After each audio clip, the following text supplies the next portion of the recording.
Bonjour, chers marins, j'espère que vous allez bien aujourd'hui. En tout cas, je vous souhaite une journée vivifiante et particulièrement exaltante. Pour ceux qui ne me connaissent pas, je suis Nadia Patrice de Breuil, maître du jeu chez Narvik Escape Games, joueuse depuis toujours et professionnelle depuis 1998.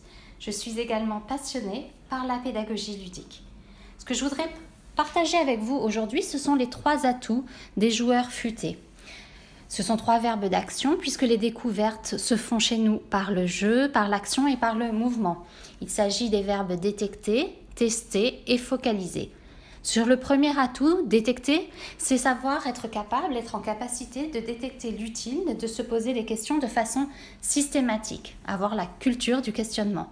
Exemple, si vous trouvez un trousseau de clés dans la salle de jeu d'évasion, vous vous demanderez rapidement s'il y a des serrures ou non pour pouvoir poursuivre dans cette direction. Sur le deuxième atout qui est d'avoir la capacité de tester les découvertes et d'avoir cette habitude, il s'agit donc de tester les découvertes retenues comme utiles, de se demander si elles fonctionnent comme solution valable et surtout si ça fonctionne pour nous. Sur l'exemple du trousseau de clés, s'il y a à la fois le trousseau de clés et les serrures, on va tester les clés dans les serrures pour débloquer les éléments du jeu et progresser dans le scénario.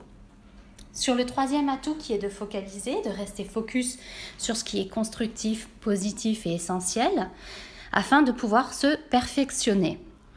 C'est un atout majeur également, et sur l'exemple de la clé, de la même façon, si on constate qu'il n'y a que des petites serrures, peut-être qu'on se focalisera que sur les petites clés à tester et qu'on laissera de côté les grandes qui a priori ne serviront pas à ce moment-là.